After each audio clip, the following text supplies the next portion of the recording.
In last week's video, we updated our prediction to put the USA in first, Canada in second, Finland in third as the sleeper team of the tournament, and Sweden in fourth. As you can see, the data says the USA and Canada are really tight, as are Finland and Sweden. This week, we're moving from Finland to Sweden to explore this Nordic Showdown, and if Sweden can beat the odds. To do this, we'll look at the composition of Team Sweden, do a deep dive on their offensive, goaltending, and experience stats, and then revisit our prediction from last week to see if anything changes. Because our overall predictive score groups Finland and Sweden so tightly, let's compare them at a high level before we do a deep dive on Sweden. First, we found that Sweden is less concentrated in terms of their recruitment when compared to Finland. For example, you can see here that Sweden has recruited single players from 13 teams. This could mean better team cohesion for Finland, given they have a more concentrated recruitment strategy. Second, Sweden has the top goalie in the tournament, based on goals against average and save percentage. Here, you can see all of the goalies in the tournament ranked by save percentage. However, you can also see that Sweden has a goalie in the middle and near the bottom. We also know that Finland recruited 4 players from the Florida Panthers, a Stanley Cup winning team.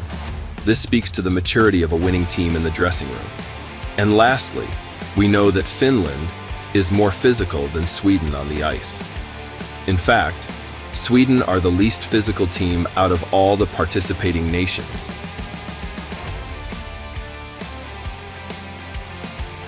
To help with a deeper analysis, we built a Power BI dashboard. If you want to check it out, you can download it using the link on the screen. There are 3 reports in the dashboard. The first report explores offensive statistics. The second explores goaltending statistics. And the third report evaluates the correlation between point production and experience, as defined by age. In the first report, you can see the balance across the players. For example, you have a small cohort of point-producing players, and then the statistics are distributed in a relatively normal way. You can also see some balance in the goal-scoring prowess and playmaking ability across these players. Team Sweden's balance across all players stands in slight contrast to the 2 classes of players we found in Finland's point production. The age versus point production chart tells a slightly different story. The above report is sorted by age, and you see higher points towards the right-hand side of the chart. This indicates point production could come from younger players. An interesting way to look at this could be more experienced players giving way for younger players to convert. The goaltending report doesn't offer too much beyond what we know already, and that is that Sweden have 1 strong goalie and 2 other goalies that are mixed along with the other goalies in the tournament. So let's move to the last report.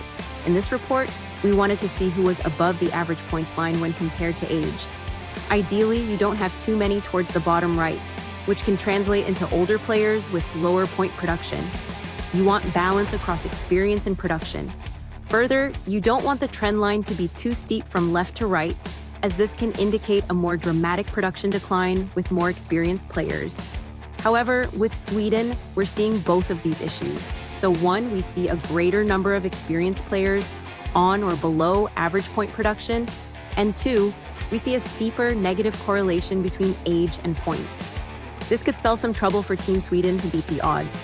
A positive way to think about this is it's by design. That is, Team Sweden has experienced players to lead the way and a set of young guns who will convert when it comes to goal scoring.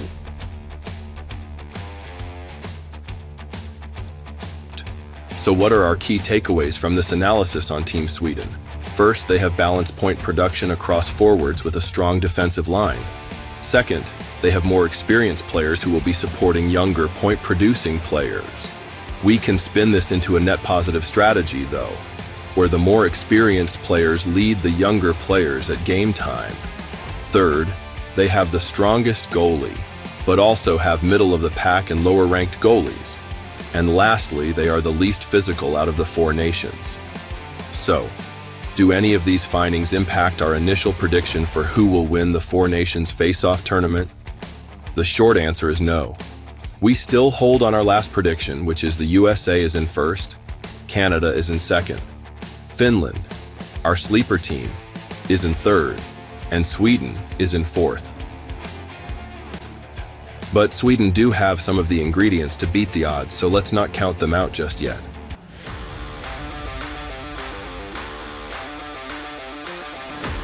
Don't forget to hit the subscribe, like, and notification button.